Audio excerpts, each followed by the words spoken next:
and also the people that I bring in to speak to you that have knowledge in all these great areas, I really believe that the stronger that all of you guys will be. So can you imagine that back in 2000, so this stat is actually from 2015, so I'm sure it's a lot higher now, but it was estimated that seniors lost $36.5 billion to scams that year. Can you imagine that? Billion. It is just absolutely crazy, and they really do estimate that that number is probably much, much higher because of the fact that people feel that embarrassment and don't always report it. So we're going to talk about a variety of types of scams today. We're going to start with Joel talking about some contractor scams. We're going to go with Cecilia talking about financial scams. And then finally, Dave is going to approach a new subject that we haven't touched on before, which is scams involving title and deeds of our homes. So I'm going to go ahead and let these guys introduce themselves, and then we'll get started with some questions. All right, good morning. My name is Joel Ruiter. I'm the executive director of a nonprofit called Home Repair Services. Anybody familiar with it? Great. So we've been around for 43 years. We try to strengthen vulnerable Kent County homeowners in a variety of ways, which we'll talk about a little bit more in the presentation.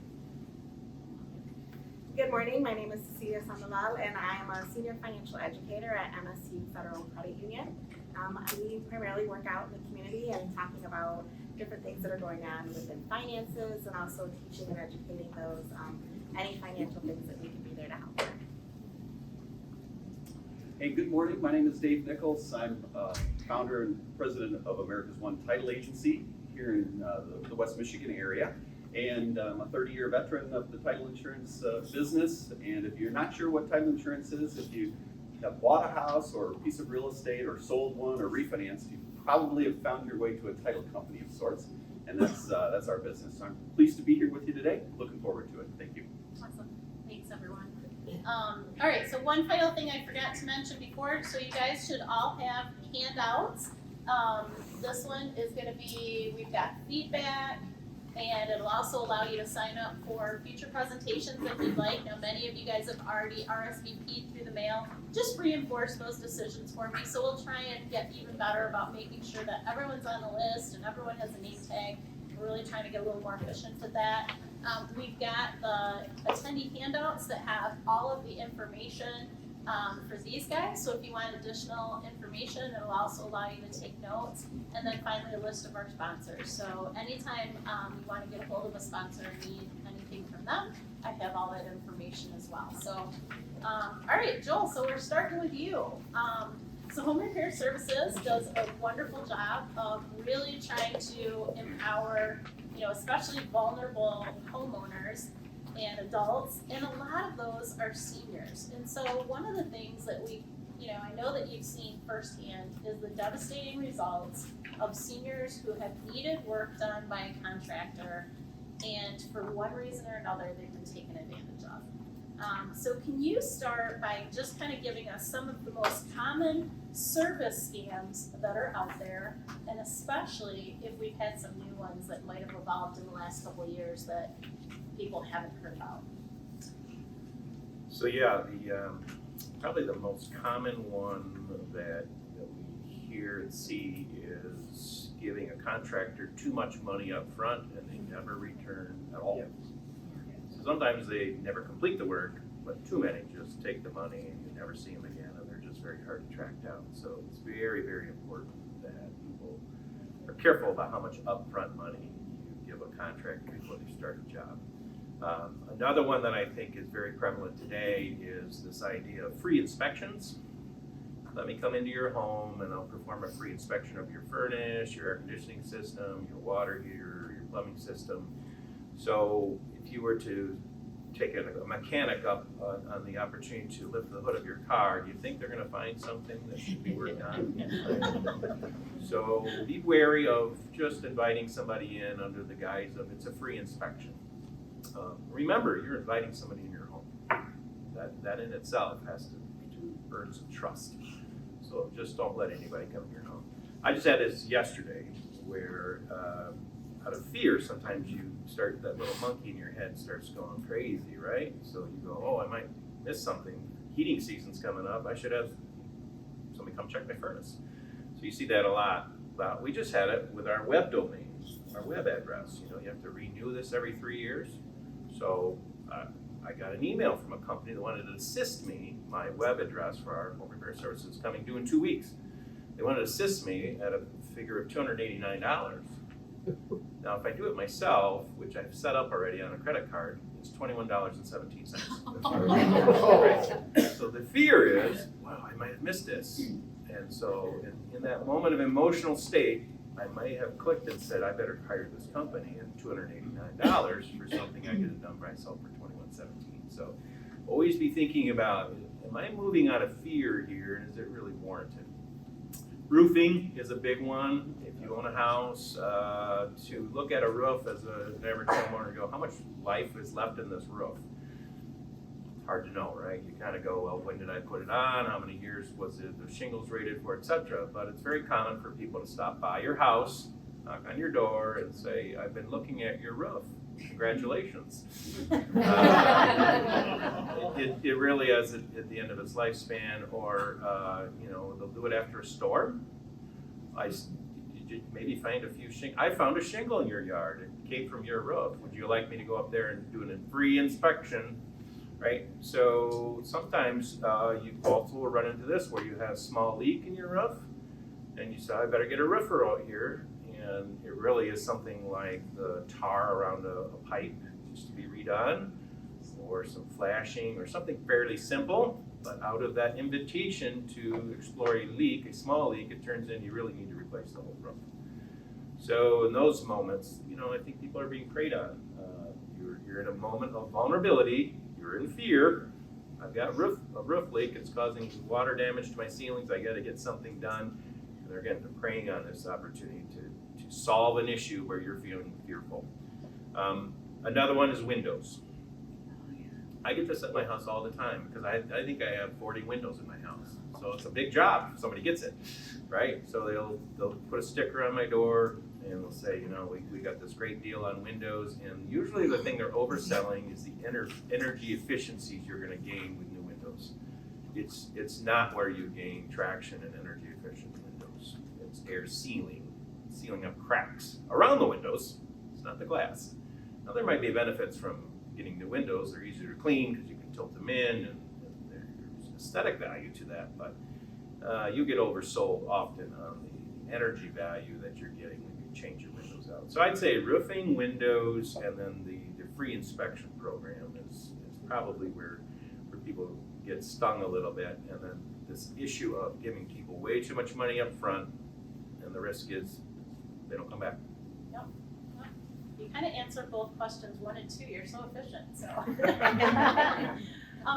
but are there any specific red flags when these people call? Because sometimes, I mean, honestly, you could get a very ambitious salesperson that was actually legitimate, you know, and really truly out there to help people.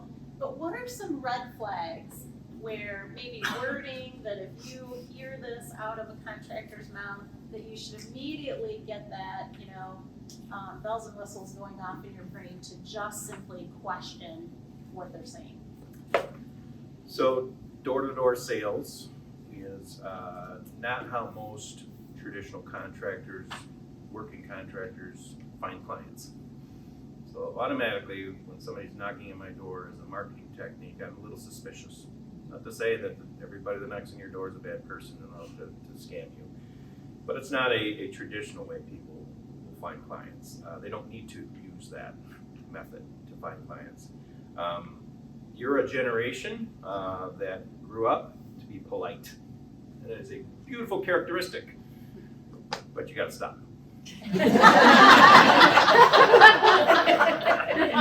When the door knocks, look through that little peephole.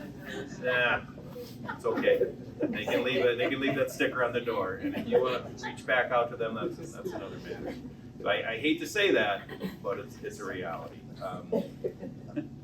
Anytime you feel pressure, we all have that little feeling on the back of our neck, the hair sticks up. I'm feeling pressured to make a decision on the spot. Don't do it. That's a red flag. Anytime that the person you're having this conversation with, if you have that conversation First of all, never invite them in your home. You have that conversation on the porch, never inside your home. And if they will not listen to you, you sense that they're doing a lot of talking and no listening, to me, it's done. Why would you want to, if you were to extend that into a contractual relationship and they do no listening, you will be sorry. So that's a red flag. You will hear things like door to door, we are working in your neighborhood. Oh, yeah. Lucky you, because we're working in your neighborhood, you're going to save a lot of money. There's no logic to that whatsoever. There just isn't. They're not camping in your neighborhood. They're going back to their home base. They're coming back. They do it every day, all year long. There's no winning in that situation. What they're preying on is, we all have it, a little sense of greed. Oh, maybe I won the lottery today. I'm going to have a big savings, right? Because this contractor is in my neighborhood. Lucky me. It's not lucky. Or they give you this one, we just had a job where we miscalculated the amount of materials we needed. I need to move this siding in this shingle color. Lucky you. It's your lucky day. When you take this job, you're going to save lots of money on the siding and the shingles. It's just not usually true.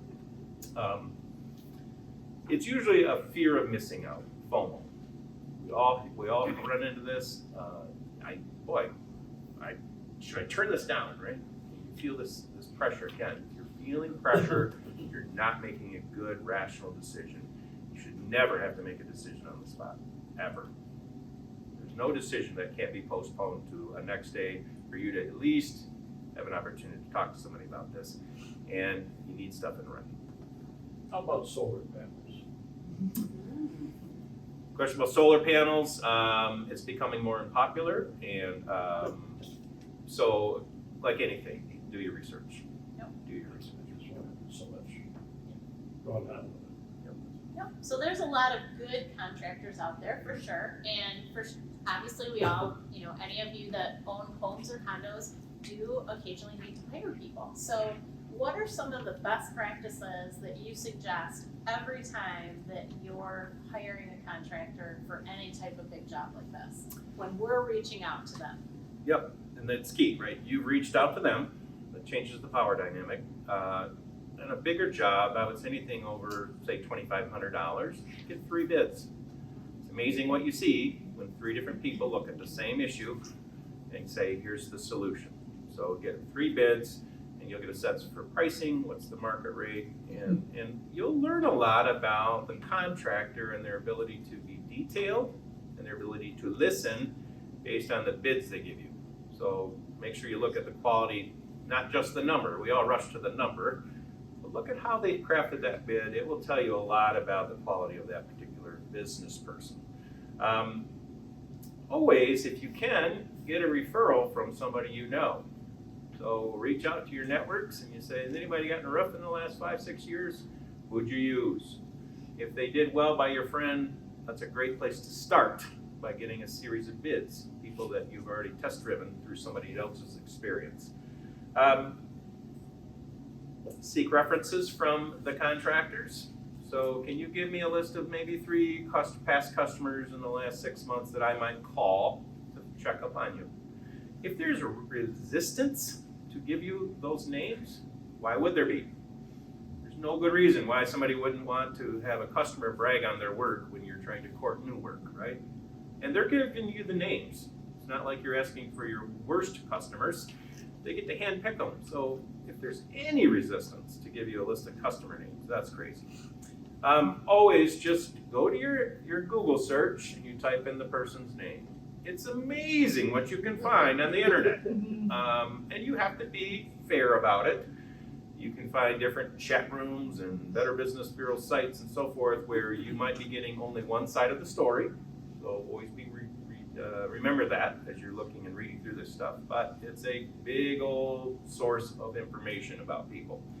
I always say when you're choosing a contractor, make sure you feel comfortable with this contractor at this stage, because if you're not comfortable with them now, wait till the stress of the project starts to happen.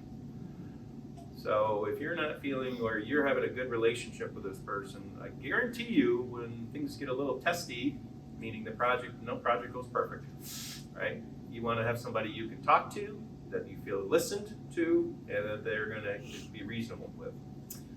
Always get estimates in writing, okay? Do not ever do anything with a verbal. If you end up in court, what's stronger? Write something in written form, what you both have signed, or someone's memory. Okay? Get it in writing. The more details, the better, including timelines and the deposits and when they're asked for. Spell that out up front so you're not negotiating it as you go. And again, avoid large upfront payments. Okay? People say I need 50% down. That's a lot of a project cost at the very front end to get in someone's schedule. It is fair for a contractor to ask for a deposit to sew the deal together and to get you on their calendar, right? That's fair to ask for that. It's usually 10%. And there's usually a series of payments that you make along the way as they get work performed, and there should be a 10% holdback at the end when you're completely satisfied that everything was done to your satisfaction and according to your agreed contract. That's why you want to have more in writing on that front end, because that's going to be what you're going to say is, I'm not satisfied. Well, what do you mean? Well, we can point back to, you were going to do these 10 items. I don't see where 2 of them got done. So when you get those 2 done, then we can release the final payment. So you got to be fair, but you also, that holdback is your leverage. In the worst case scam situations, and when you get way too much money up front, or you pay it off. Some people pay up front. They're so eager to pay. For some reason, they give, and they think it's going to just be done in another hair, and it's a stress reliever, but the likelihood that that person is going to be sensitive to your dissatisfaction at the very end when they've been paid already is less likely. Oh, that makes a ton of sense. And just some other notes, I mean, I kind of think of this from a realtor point of view too. Anytime you're having a stranger into your home, even if they are kind and polite and well-spoken, make sure that there's nothing, overly personal, overly valuable that's just sitting around.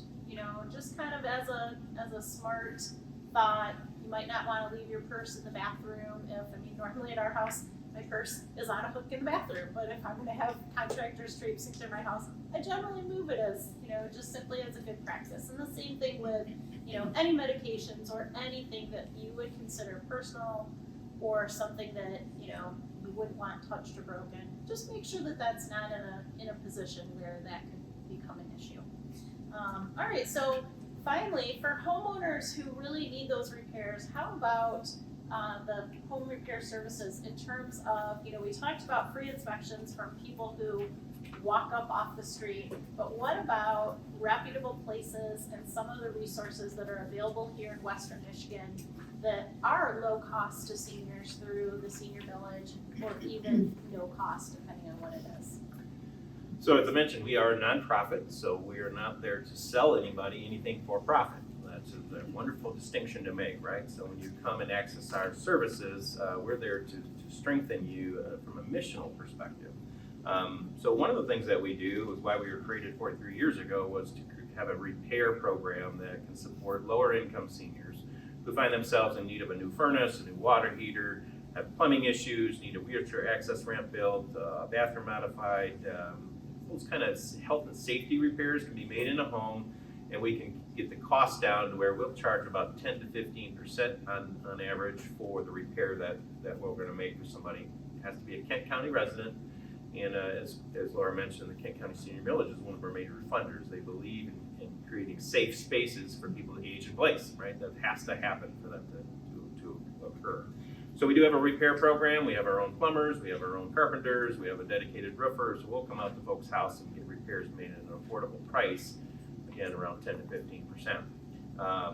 But for people who have higher incomes, we also have some ways to support you. One of the things that would really make sense for many people is something called the home maintenance checkup inspection. So again, now I've just told you don't invite people in your house, but now I'm gonna say invite us in your house. We're good people. Okay? Again, we're a nonprofit, we're not there to sell you anything. But we'll spend about 2.5 hours in your home with a trained inspector from our organization, and we want you there. And we want you to tag along with our inspector. And what's really helpful is if you lived in your house for a lot of years. So how many people have lived in their current home over 25 years? Yeah, right? So when you purchase a home, you typically have it inspected, although today is a different day.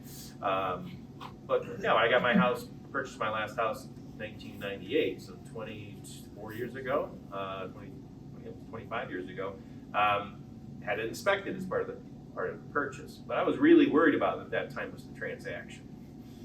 And I wasn't really worried about what do I have to work on this long term? What's this inspection telling me about the house? Is there anything in this house that I want to run away from? The deal is basically what it boiled down to. So it would be really valuable for me to have an inspector come into my house because now I'm in a posture of being educated. And quite frankly, I have gotten so used to looking at my tiny little house that it's comfortable for me and convenient for me to overlook things that I know probably could use a touch-up, use some maintenance on. So to have somebody, again, from a posture of educating, not there to sell me any services, that's really helpful. And we do it for free. So we would we'd come into your home, 2.5 hours, and you get a great final report to have you see those things that maybe you've gotten too used to seeing. We also teach workshops for free to the community, and these are intended to help you fix basic things around your house. We want you to be a DIYer, and you are never too old to learn, and you're never old to do it. Yesterday, we taught our first session of Handy Helen. That's for women 16 over, and they come in from 10:30. They leave at 1:30. We feed a lunch, and you'll spend the rest of the time working on developing some skills on being a good homeowner. And they're going to come back next Monday and do the same thing. And so it's a great way to learn some things. We also do all ages workshops on Saturdays from 10 to noon. You simply show up, sit down, and we'll teach you. Just to give you an idea, I brought a little show and tell. Who knows what this is? It's not a necklace. It's a flapper and a toilet tank, right? Okay. Last year we taught our workshop how to change this little guy out on the bottom of your toilet tank, right? How much do you think this thing costs on Amazon? $10. You guys, you're generous. I should buy some and sell them to you. $7.31. Okay, we had a client took one of our workshops and said, "Oh, I wish I'd have taken this sooner. I just had a plumber out." He charged $189 to change this $7.30 part. Okay, we can teach you how to do this, so you can walk out of there with a skill to do this yourself. Or we always say you're much more empowered to hire somebody when you've done it yourself. And when we teach a class, we actually practice it. We have plywood toilet tanks with all the guts in it, and you will actually do this as part of the passing grade or the failing grade. So everyone passes, trust me. So that's a great way to develop the skills, the knowledge that you need. So I think the best way for us to help you is to train you up, have you do those workshops. They're all free, or invite us in for a home inspection. And if you're low enough income, we'd love to partner with you. We'll come into your home and make repairs for you and keep it affordable, so you can stay in your home's age in place. And some of the things that they also look at too are even simply aging in place things that will help you, such as grab bars in your bathrooms, installing low threshold showers, even creating a main floor bathroom if there isn't one, depending on the situation. So there are a lot of things that they can do in addition to just some of these other major repairs. And Joel, one last thing, can you talk about some of the things that they might be asked to present when they would call home repair services to sign up for the home inspection so that they can kind of have an idea of what they'd be looking for? Yeah, for a home inspection, the biggest thing is we just need to verify that you own the home. That's our biggest criteria. And we will ask you some questions about your income, so we have an idea of brackets, but we're not getting into a lot of the weeds of that. We really just need to know this is your house. You live here. That's our primary thing. So that can come in the form of we need a driver's license, and if you don't have a deed, I mean, people are like, where do I have my deed? You know, If we can just get your address, we can match it up with the county records. We just want to make sure that it's your home that we're going to inspect. Because, you know, there'd be a lot of landlords out there who would say, we would really love you to have you come out and work on our rental property. That's not our mission. Our mission is to work with homeowners. So that's our primary thing. And you can find a lot of that information on our website for sure. And just to your comment about low threshold shower stalls and wheelchair access ramps and grab bars, okay, leading cause of death, what do you think it is? Falls. Yeah, complications from a fall. So keeping you on your feet will keep you alive. Okay, so it's a really important thing to think about. And I spent 5 years in senior living too, before I took this job. Use those canes, use those walkers, don't fight it. Don't fight it. I noticed you see some smiling out there. Keep on your feet, you live. You stay independent by using those tools. So I'll stop preaching. Awesome. All right, thank you, Joel. All right, does anybody? Take a question. Okay. I'm finding out now that at the senior expos, if you sign up for these wonderful giveaways, it's kind of a open door for them to really pressure you into buying their product. So those nice giveaway baskets, right? Funny story. So my wife, we go to a hockey game, and she saw a free weekend somewhere from a construction company I won't unname. But that company called us back in the day when we had landlines. And I said, how did they get our number, right? Well, there was this great giveaway, right? So be careful when you're signing up for those things, knowing that what you're signing up for is a permission to hound you. Yeah. If you're good with that, Read the back of the slip. yeah, right. If you're good with that, that's fine. But just know that when you're giving your name and address, it's permission for them to market to you. So look at that basket carefully. Is it worth it? I own my home in Kent County, but I'm a Florida resident. Does that make a difference? You'll be fine. Just a question on the workshops. Is a list of the workshops on your .org site? Yes, you'll be able to find all of our upcoming workshops there. And if you're a Facebook person, follow us and they'll show up as events. Okay, and another question is, you had mentioned when you would come to someone's home and actually do the repairs, you said it was 10 to 15%. 10 to 15% of what? So we'll come out and provide an estimate. So if somebody needs a brand new furnace, we're gonna give them an estimate of what it's gonna cost. And then, you know, for a brand new furnace or a repair so whatever the actual cost is of the estimate, it'll be 10 to 15%. If your income is a little higher, you'll pay a little sliding scale up in terms of that percentage. But at the end of the year, we average about a 15% co-payment. And then we get partners like the Kent County Senior Millage, we get some federal funds and so forth. They make up the difference. Well, that was my next Yep. question. Yep. Thank You you. do things like, we have a bit of a sagging roof on our garage. You know what I mean.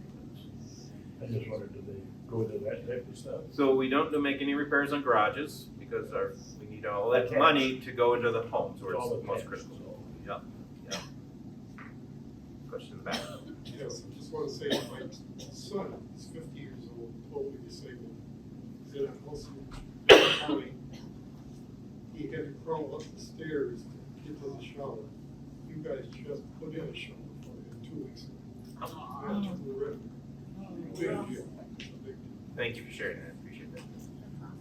I just want to plug your services. I took the Andy Helen class and did the past caulking and drywalling.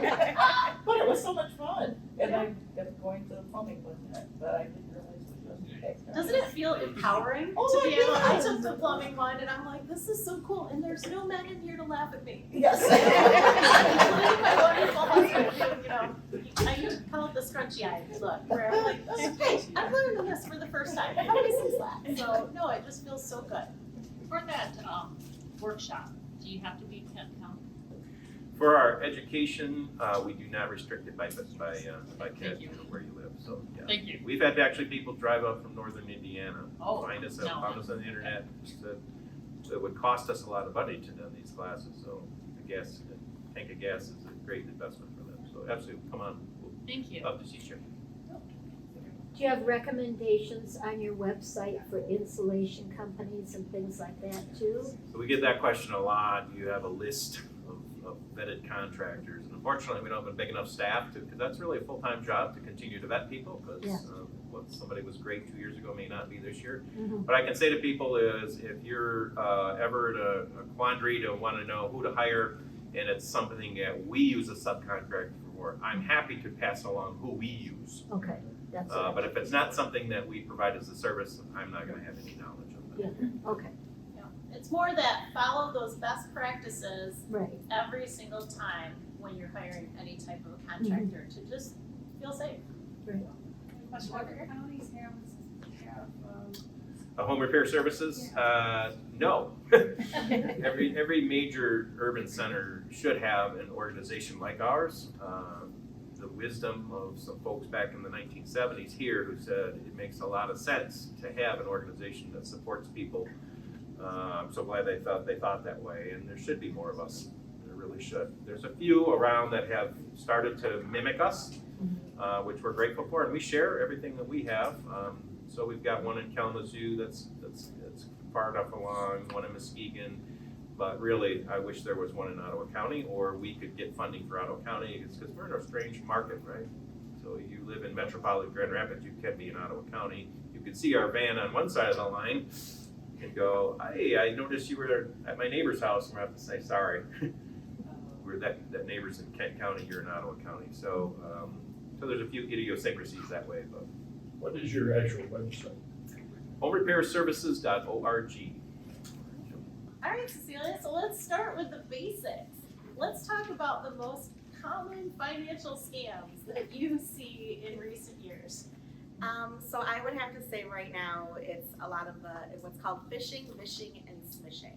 So phishing would be a scam through your email, where they're sending you an email telling you that you won something, or you got notice of an alert for something that you just click on this link and everything will be updated. Maybe it's your Netflix password isn't working. Same thing with smishing, which is through text message.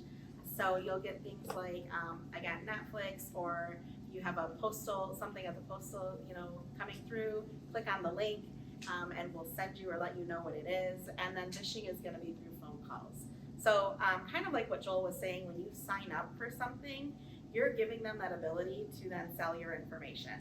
So they're selling, some places will sell your email, will sell your phone number. So you have to be very careful where you're putting that information out. So my biggest thing I can tell you with these scams is never click on the links, go to the source. So I just recently got one from PayPal telling me that they authorized my payment for $700. And I was like, I haven't looked at my PayPal in a long time, so I don't know what that is. So I went to PayPal, and instead of going to that link, I just completely ignored it, contacted PayPal, they said that was not them, so I deleted it. You never wanna click on that link. Clicking on that link is gonna open up a lot more of the scams to your device, whether it's your email or your phone.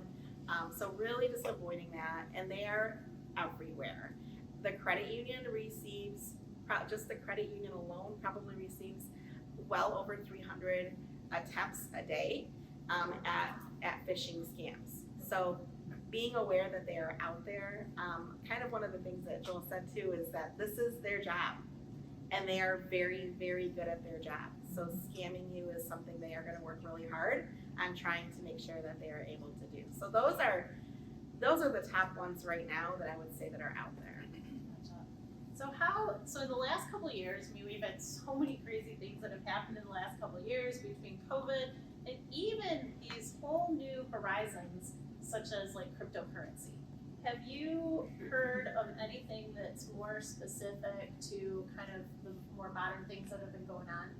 Yeah, so there's a lot of fake sites that are being created. So within these fake sites, you think you're shopping, you think you are dealing with cryptocurrency or doing an exchange, and what it is it's not a real app, it's not a real site. You're then putting your information out there, thinking, oh, I'm gonna cash in on this, or I'm gonna be using crypto for this, and they're not legitimate. That cryptocurrency is basically digital currency. So it's all currency that would be happening on the digital realm. So we could go into a whole nother session of cryptocurrency, but Bitcoin is a big one. yeah, so, and there's several different types of cryptocurrency, but it's not federally regulated. So my biggest suggestion is I don't mess with it. I don't do anything with it. It goes up and down, and there, like I said, it's a whole nother area.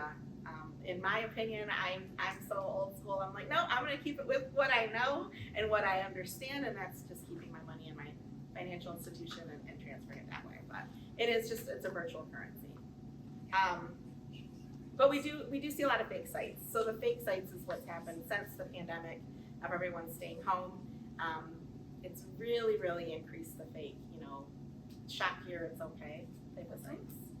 Yep, and so that kind of goes into question number 3. So this growth of online shopping, I found that, online shopping has truly been a godsend in a lot of different ways, and most certainly for many of you who are planning on aging in place, it can be a wonderful tool.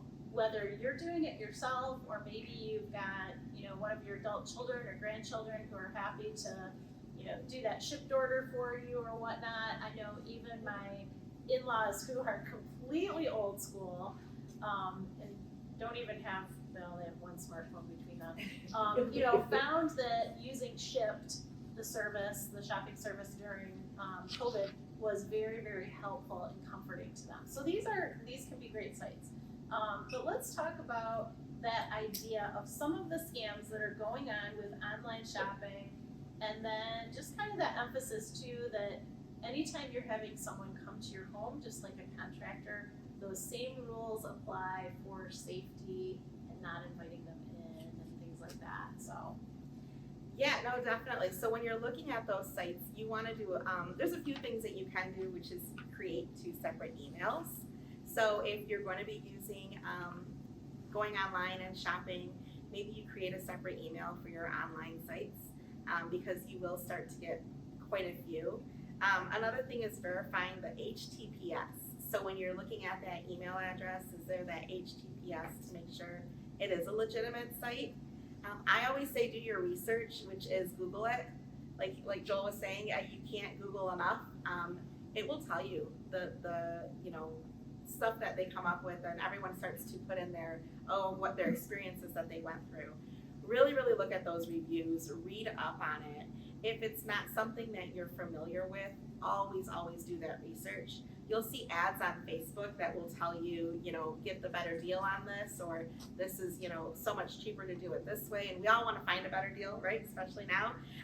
But you want to make sure it's legitimate. So make sure you're doing your research on it before you put any information in there. Once you put your card information in there, it's theirs for the taking. So you want to make sure that you're very particular with where you're putting your card information, that you're double checking it.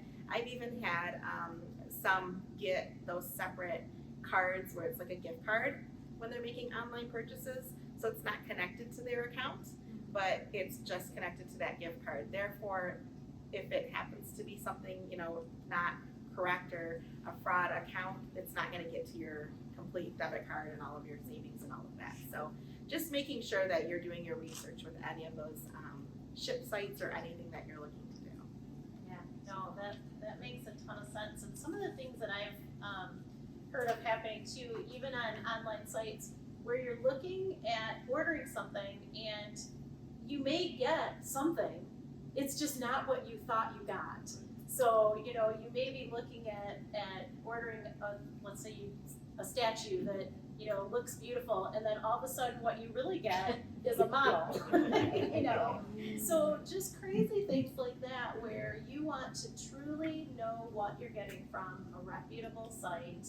And so often sticking with those big sites, and even be careful of online reviews, because remember when it comes to those Facebook purchases and things like that, they can buy all those likes. Those companies can buy all the likes that they want, and they can have a whole team of people filling out fake reviews in the background that you would see. So really that idea of that personal experience and going to people that you know and trust and companies that you know and trust is a huge thing. So The next question, it has to do with ID theft. So we, it's obviously something that we hear a lot about, and even different things like all the different programs that have been in place, the different stimulus programs that have come out.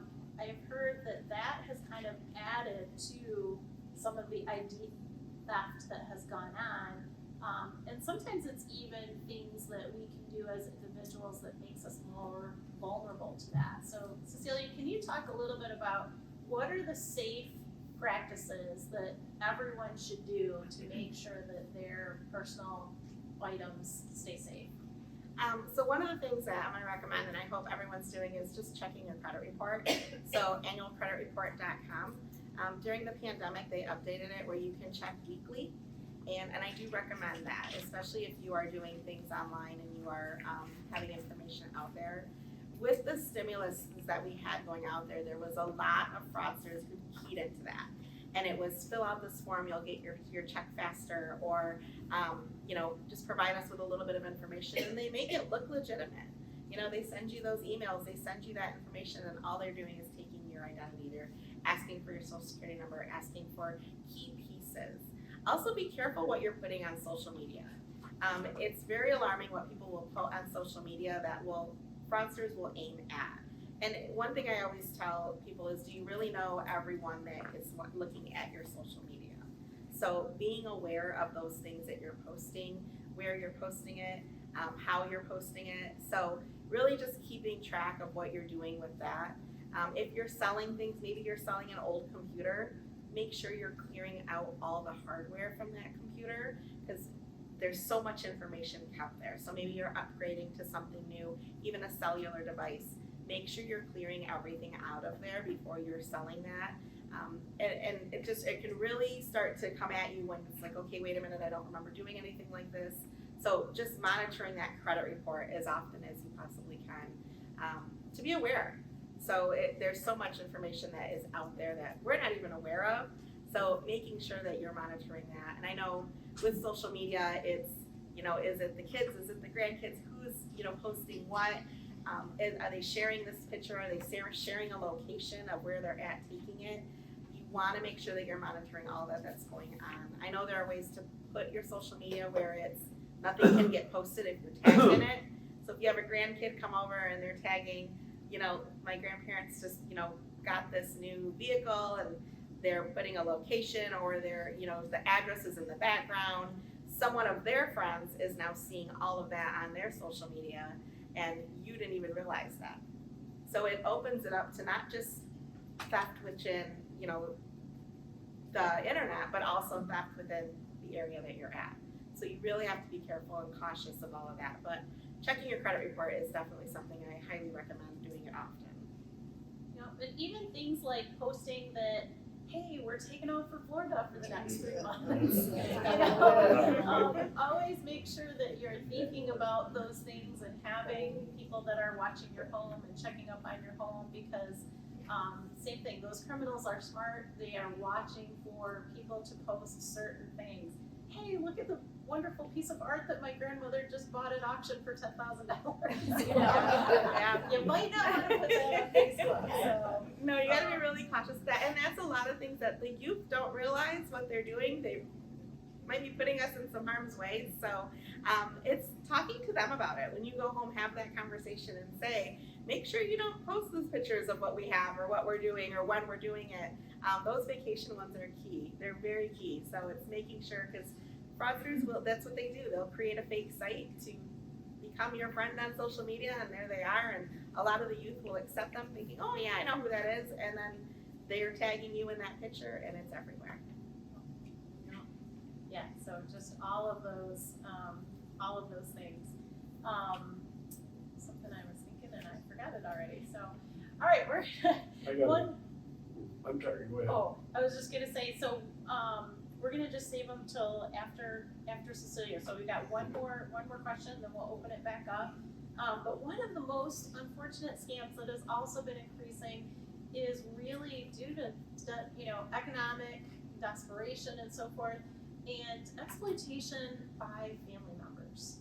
So what I wanna think about is what are some safeguards, especially for seniors who are more vulnerable and maybe a little less independent, that we can watch out for and really be able to, just know if someone is possibly being exploited by, you know, a family member, someone who poses as a friend or a neighbor, or someone who pretends to be helping those people. It could be a caregiver even, but you know, somebody who might be paying bills for them or something. That is a critical area that really needs to be looked at.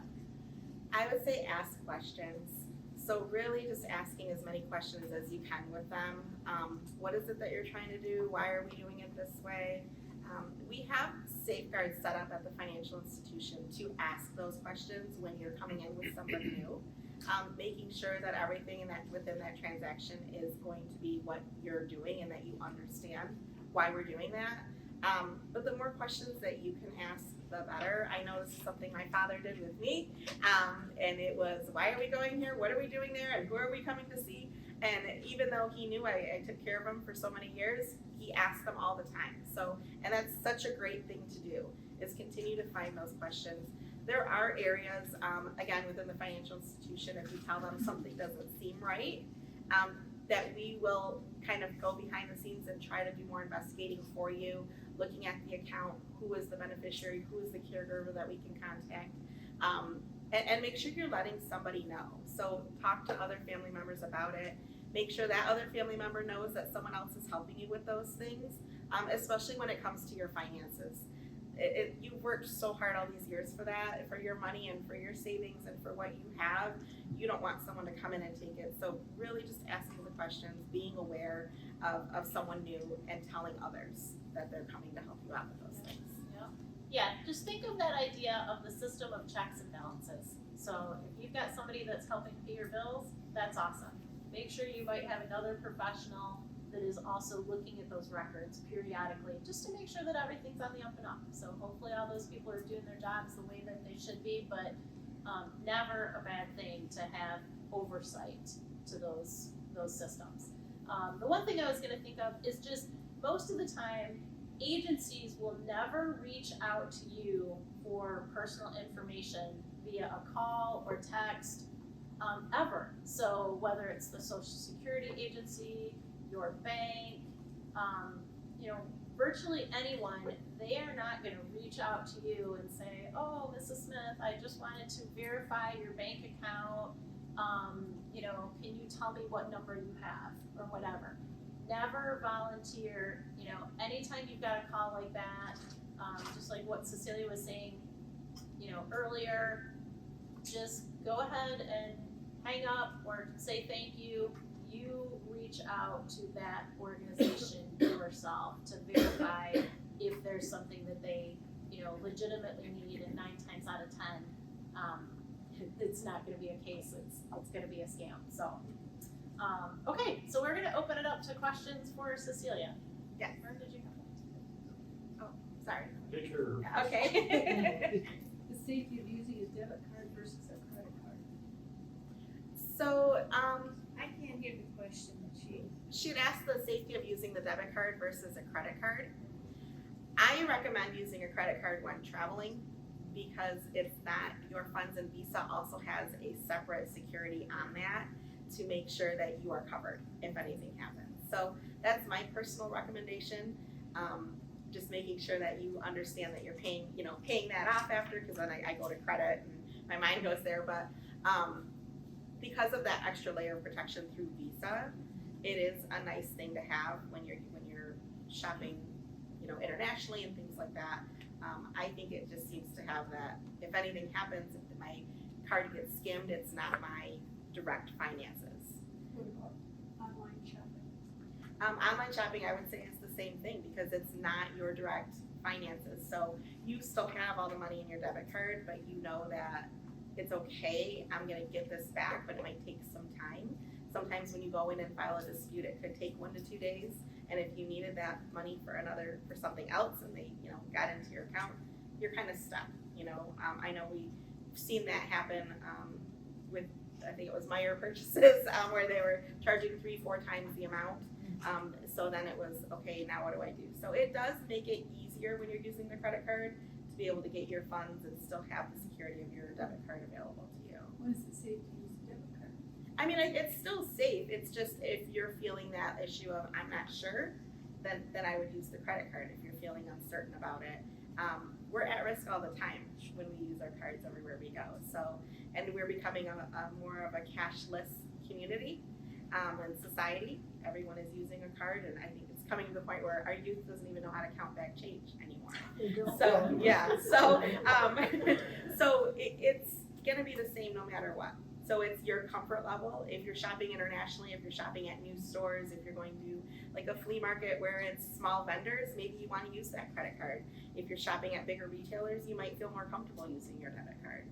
I use my debit card everywhere I go, but it's just, I think it's just that level of, I know I'm okay here. And there are certain places where I'm like, okay, I'm gonna use my credit card at this smaller little shop that I've never been to before. You know, maybe a mom and pop store that I'm like, you're using the things on their phone where they're swiping it through. So I'm like, oh, I'm gonna go ahead and use my credit card just so I know that I'm okay. So, and it's really your comfort. Where do you feel with that level of it?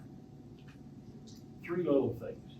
One is that we went to one of our family members, well educated, had a garage sale. And she had all the cell phones out there. And before I could get to them, somebody bought one of them. I took the rest and said, maybe I could use these. And so we got them free. I got them home, all the kids' pictures, their emails, their everything were on them. And I thought their chip was still in it, you know, the SD card. Yeah. I said to the young lady, I said, I erased all these and smashed the phones. Don't ever do that again.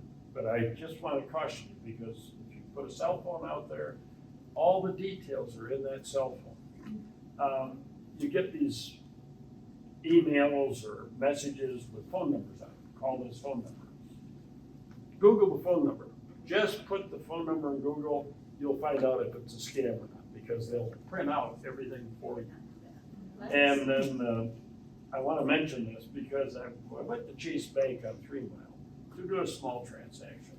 And there was a very elderly lady next to me, and you can't help but hear, and she was wanting to withdraw a sizable amount of money.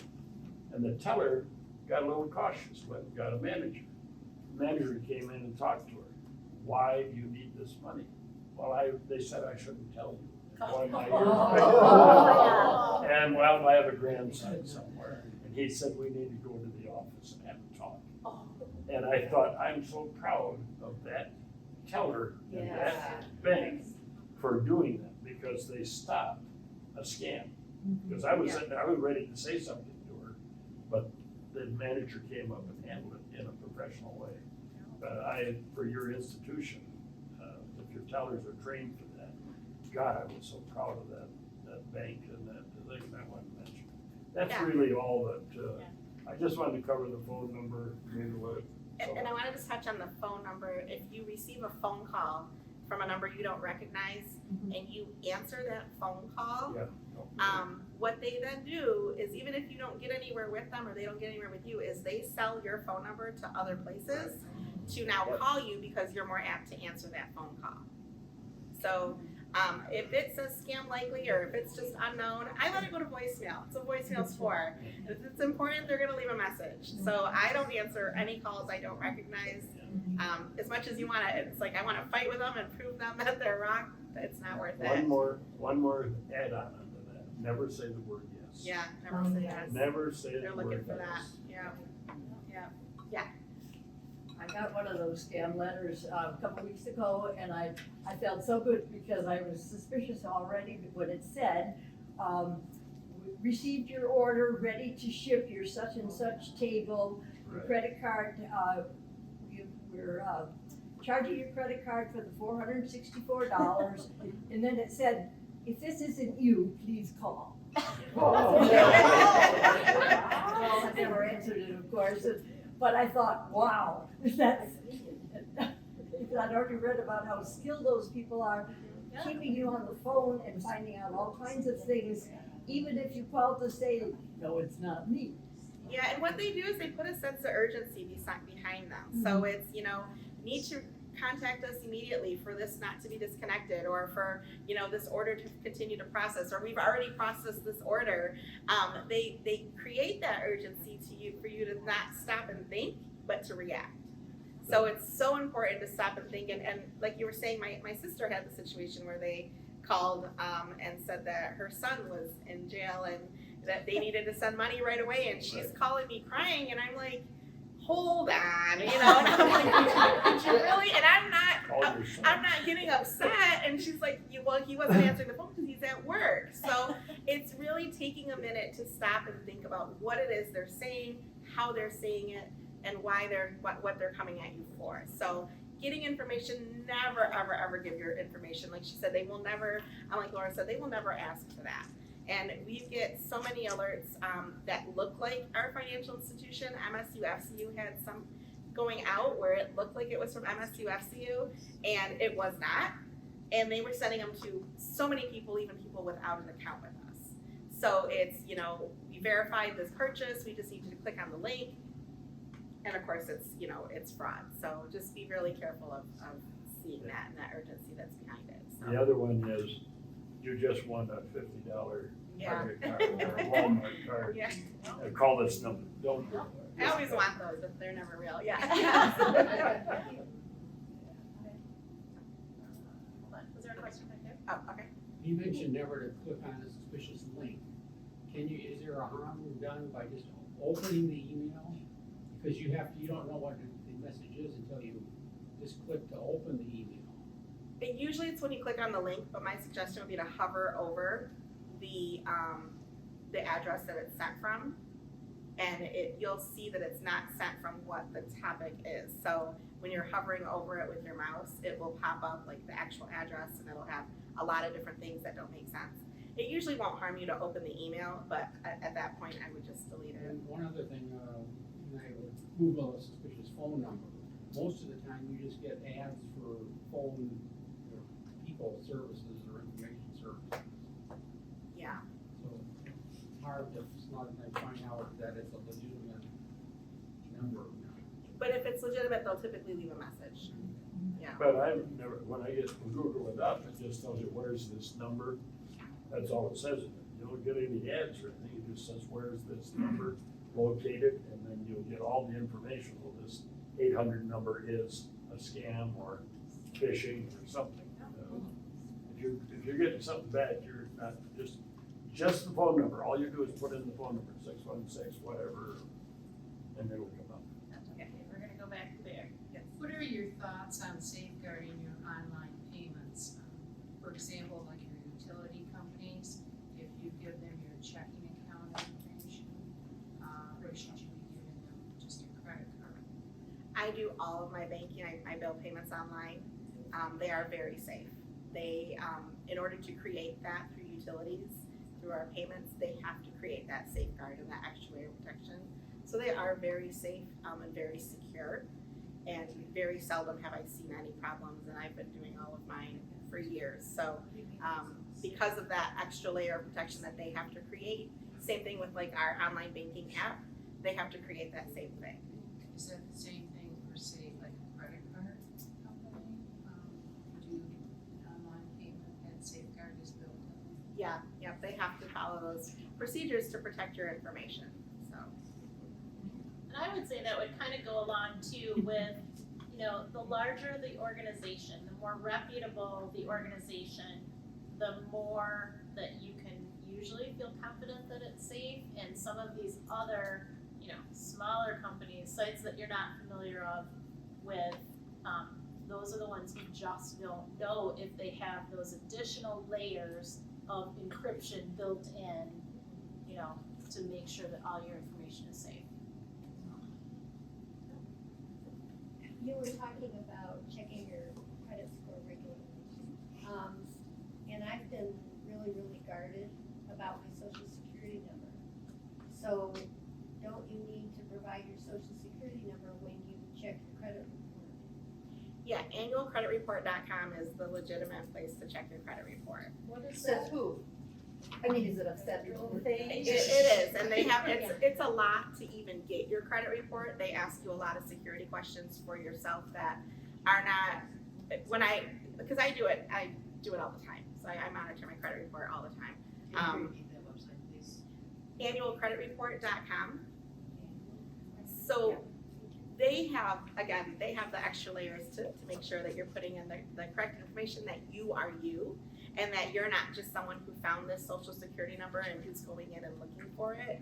There's so many security questions that go way back, and they've pulled up several information. So anytime that you purchased a car, right, that goes on your credit report. They know when, they know all of the information on that, and those are the types of questions that they are gonna ask you. So it's past information that would be on your credit report to verify you are you, and it is very secure. Now I know that Experian, I believe it was, or Equifax had that, breach where all of the information went out there, and they made it where you could pull it even more with them because of that error from them. It does happen, it can absolutely happen, but I feel Annual Credit Report does what it can to protect your information as well as, give you what you need to monitor your credit report.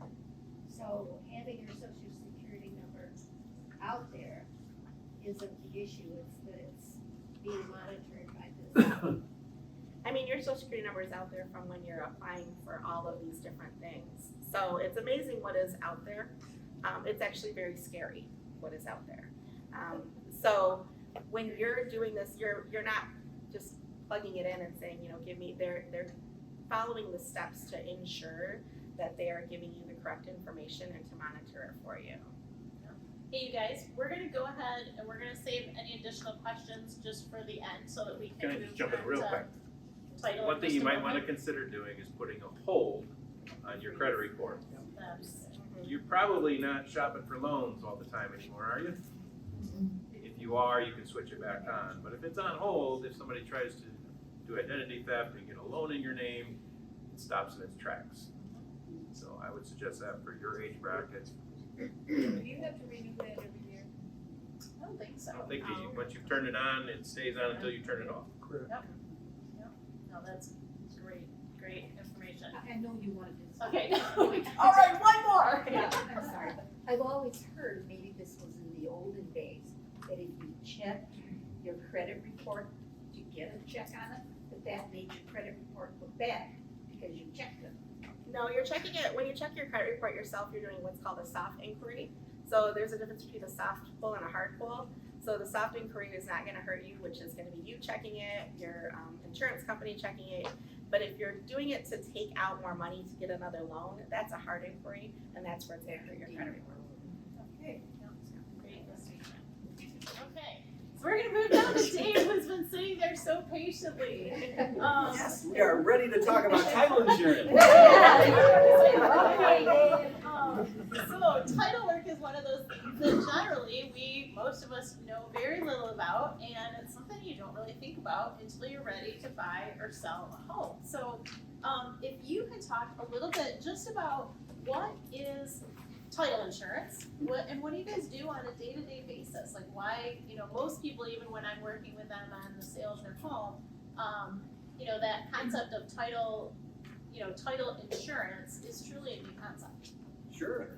So title insurance is a policy that's typically purchased when a house, we'll stick with houses, but it could be it could be any kind of real estate, commercial or vacant land. But when you buy or sell a house, a policy of title insurance is purchased, usually by the seller, and it insures the buyer. Now, if you're the buyer and you have a title insurance policy, what does it protect you against or from? Well, it's kind of a defense policy.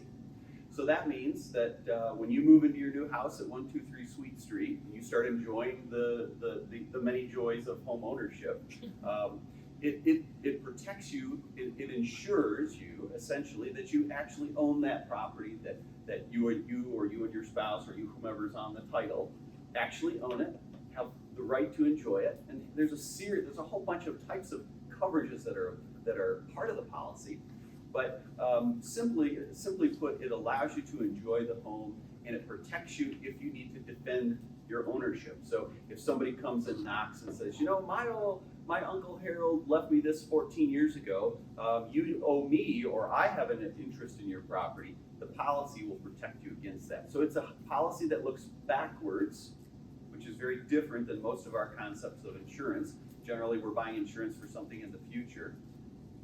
One thing that's very important to note though, if you bought your home in the last 10 years or so, there's a good chance that you could be enjoying an enhanced policy, which is different than the old policy from years ago, and that does have some future coverages as well, which are very important when we're talking about some of the identity sorts of thefts or title theft that we'll be talking about later.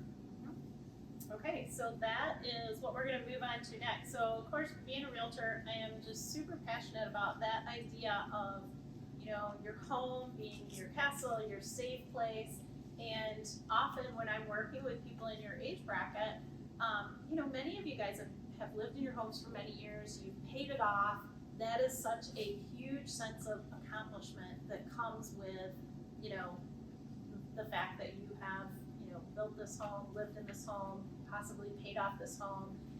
And the idea that you could actually lose it is just a travesty. So let's talk about what is happening in, you know, when people do get title theft, and how people are actually making that happen. What does that look like? Okay, so title theft first of all, has anyone seen or heard radio and TV announcements for home title lock or home title theft is on the rise? And there'll be somebody that looks like me or you, and they'll be talking emotionally, saying, "I had my house stolen," or have you seen any of that? Hands? No. Okay, so that's kind of what we're talking about. The concepts of identity theft and scams is sort of the general theme of today, and this is just one more. But I think it's important that the first thing I want to communicate is it's a very small segment. It's very, very small. Now the places like Home Title Lock, and there are other ones, they're on the rise because there's a high marketing. They prey on fear, and so they want to sell us something for $20 a month that will protect us. But what I want to share a little bit with you about today is my skepticism of that industry as a whole. Number one, being an insurance insider, a real estate insider, I think it's largely unnecessary based on some things that we can do as citizens, right? So I would encourage you to think twice about purchasing something like that for your home, not to be confused with like ID theft, right? Title theft is what I'm talking about. So how does it work? Well, we have a public registry system called the Register of Deeds in our community. That's how our country handles real estate transfers. All that goes to the public Register of Deeds. So when I buy a house from you or you buy a house from somebody else, a new deed is generated. It goes to the Register of Deeds, which is public. So all the Register of Deeds has to worry about in order to accept documents for registration or for recording is if they have certain things on them, if they meet certain criteria according to the law. Is there a notary stamp? Does it have the proper name or a name in the grantor clause? And is there a grantee clause? And is there a legal description, right? If it meets these legal requirements, they record it. They're not looking to see that Harold Jones actually signed the document, right? So it's very easy for anybody with an address and a fake name and an ink pen to print out a deed, fill it out, take it down to the registrar's office. If it meets the laws, the recording requirements, it gets recorded, right? So that's easy, but what's the impact of something like that, right? Well, you can buy coverage that will sort of constantly look at your property or search your property, and they will alert you. The problem is those companies generally don't have any sort of defense there. They just simply provide an alert, if they work at all. There are a lot of ways, though, that we can, as citizens, check that periodically ourselves. If you're a past client of our company, for example, you can call us up at any time. We'll be glad to look at the public records for you. We can make sense out of that. If you if you want to write down something, I don't know if this is in your notes or not, but accesskent.com. Is for Kent County residents. You can go to accesskent.com and you can type in your home address, you can type in your parcel number if you happen to know that from a tax document, and you can see anything that's recorded on your property at any time. That would be something that I would encourage people to be mindful of. And you could, again, as I mentioned before, you could also call your title company where you closed and ask them. If you have I mentioned the enhanced policy. If you have an enhanced policy, so if you can call your title company and ask them if I have this or not, right? And if you've owned your home more than 10 years, you probably don't have it. But on the newer policies, they actually have coverage specifically for identity or people recording documents on our homes or against our homes at the public records that are specific to identity theft or fraudulent in nature. So those are covered matters now on some of the newer policies, which is pretty cool to see our industry catching up in that way. No, that's awesome. So has anybody gone to Access Kent? Are you guys familiar with that? Okay. So not many. So that would be a great site to simply become familiar with, because you can also see even things like, your tax payments. So if you're sending in a check to make sure that your taxes are paid, making sure that those things are, being reported the way that they are, making sure that there's no outstanding balances that you might not know about on your own home. It's just a really, really healthy way. Also, realtors work on Access Kent all the time. So also if you have a real estate professional you work with, they can also look up that information for you at any time. Is a great way to do it. Is that Access Kent? Yes, Access Kent, and it's for Kent County. Yep, so that's for anyone within Kent County. And then actually, every single township has their own site as well. But I'm thinking that most of you will all live in Kent County, and you can get to the more specific sites through that Access Kent site. So that can be, and it'll also record things like, sales of your home, when you purchased it, the price that, you purchased it at. So do know that all of that information is public record, and anyone can pull that up, even if they're not you. So it's kind of interesting to know that you could really, find out what your neighbor's house sold for at any time if you want to. So Dave, when you have clients that are going through a transaction, how do you as title companies really protect them as we're recording these new deeds and so forth? Great question. So in our organization, we do generally a full 40-year title search.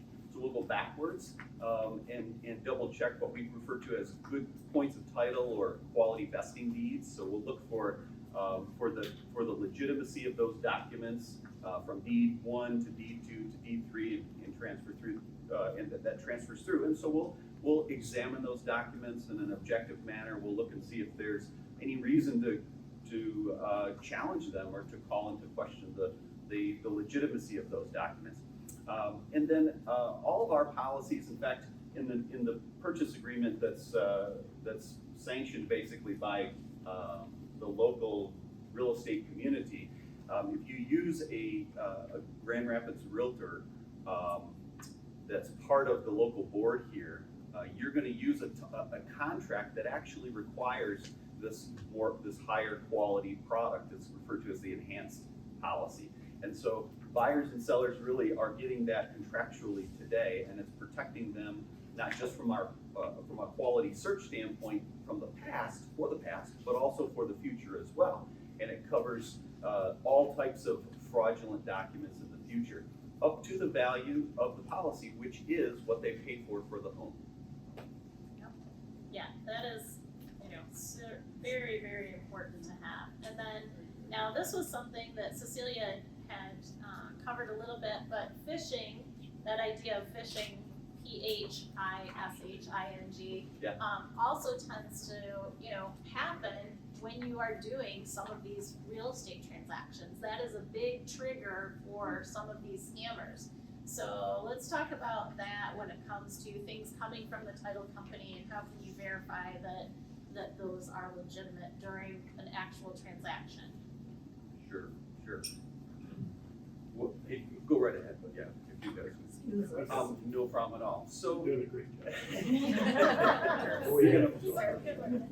job. First. So in the real estate transaction, we talked a little bit about title deed fraud, and that is tiny, tiny, tiny compared to the biggest type of fraud that hits our industry, and that would be really along the lines of wire fraud, where buyers and sellers, during the midst of the transaction, the bad guys are using phishing with a PH, like Cecilia had talked about. And generally that becomes, they insert themselves into the transaction by impersonating one of the parties, maybe the realtor, or sometimes even the title company agent. And they'll send emails misdirecting where funds go. Oh, we didn't get this, can you resend it over here? Or we're changing wire instructions, so we change it over there. So how do we protect ourselves against that? Well, if you're in the middle of a transaction, you're thinking about selling your home, or you're thinking about buying a second home, know who you're dealing. First of all, hire Laura, and she'll help you get yourself a quality professionals to surround you, number one, because we need to be able to communicate efficiently and effectively, and so we can't turn our backs necessarily on electronic forms of communication, but vet that, right? So know who you're talking to.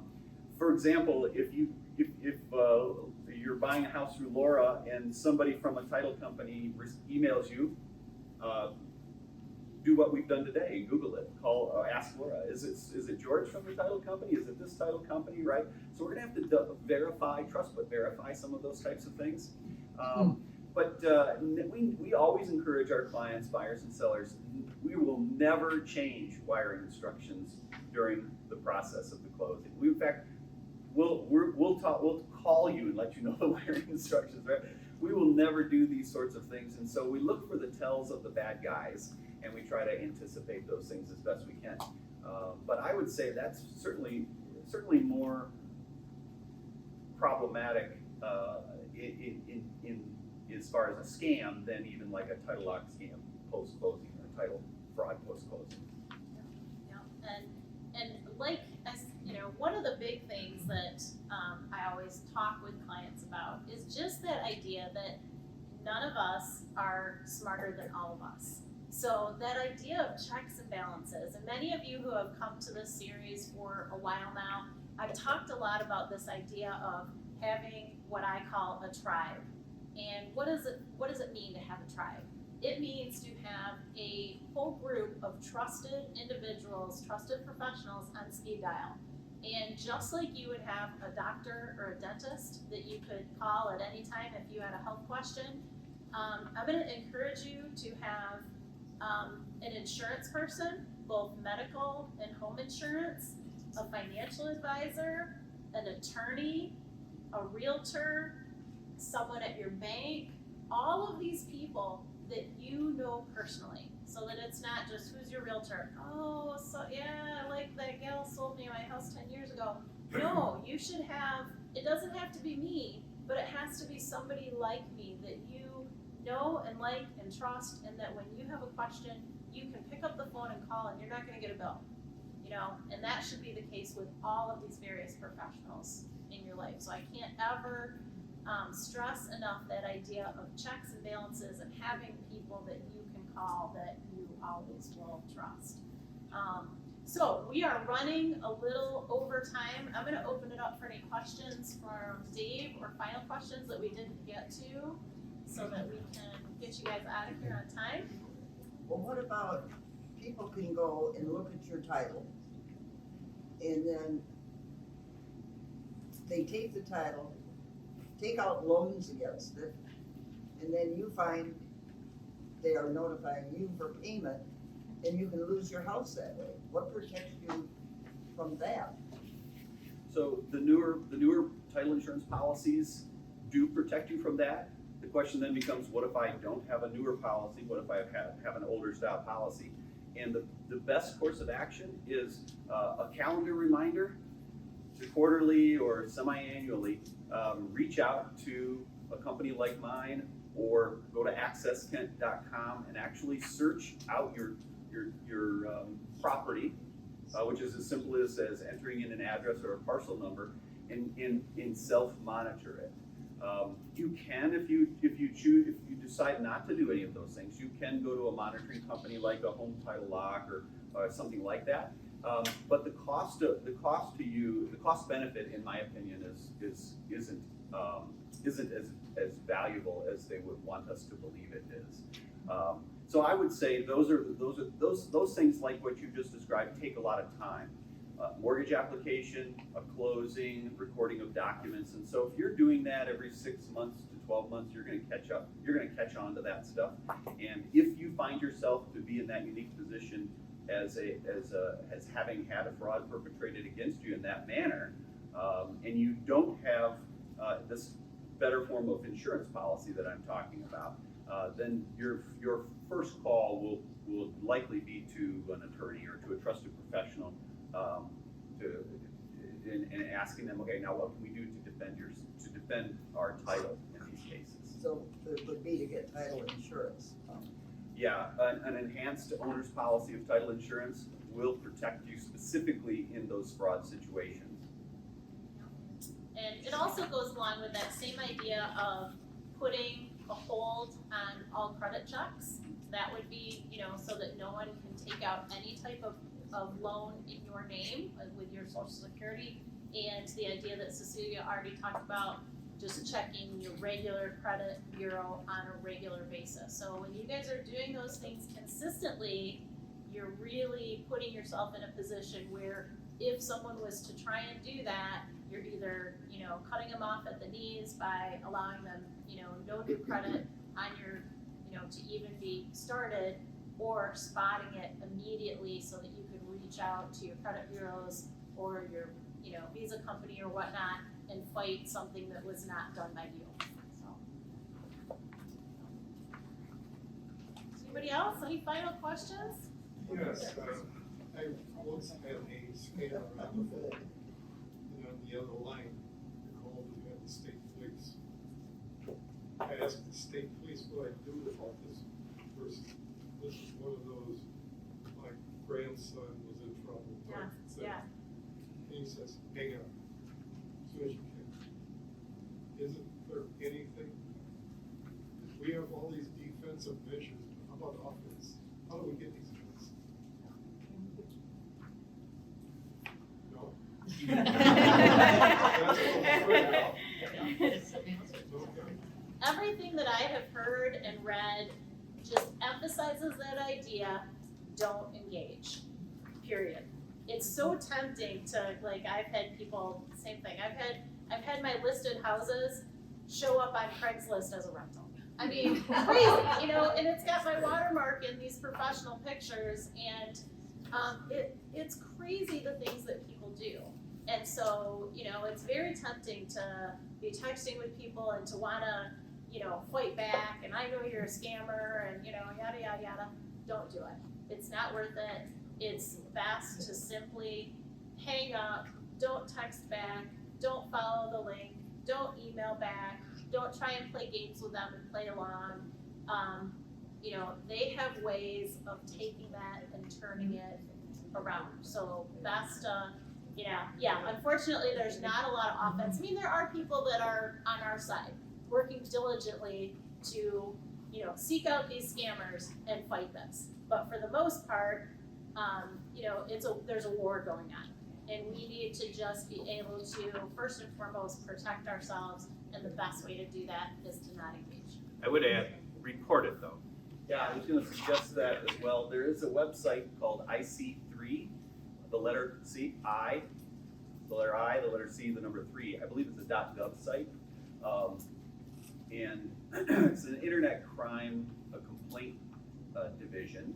And as citizens, we can drop stuff in there. There's no surprise, it's been like a 30 or 40% increase on the number of things. But it really is a defensive posturing, to your point, I think is probably our best situation. But that's important. That can be important, and if you feel like you want to do something more about it, you can report whatever details you have to that website that is monitored and tracked carefully. Yep. And there are several other, like AARP has some great fraud watch type things on their website. That's great. if I can find them, I have some actual sheets that shows another way to report it, here in Kent County. I'll see if I can find that. It's just, like a little rack card that you can take with you. So there are ways, because the more people, the more we talk about it, the more we have this conversation and report it, the better and stronger that we can be as a group, so. All right, well, yeah. So with open enrollment, I just spent 3.5 hours fixing a mistake the customer answered the phone, but Medicare's never gonna call you, you're never gonna lose your social security. I mean, they'll tell you everything they can, and you're right, if you just say yes to any question. Right now, there's new Medicare rules where we have to record, if we're doing an application over the phone, we have to record it. If you say yes to any question, what they're doing right now is submitting an application for you for some company that they want to sell, and it may not. It's almost never the best companies like me. And so I get called every single month trying to fix this stuff right now. And like I said, really yesterday, I was on the phone for 3.5 hours. We called Medicare, we called the insurance company, we called Medicaid, we called everybody to try to fix this problem. So just hang up, let it go to voicemail, and if they leave a message, call them back. If you don't know that number, please don't answer it, especially for the next couple of months, because you're gonna get a lot of calls.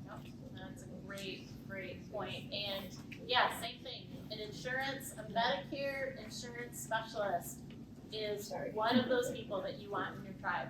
You want to not only, you want a person that you know and like and trust that you can call with questions and that can help review your annual plan. It just makes sense.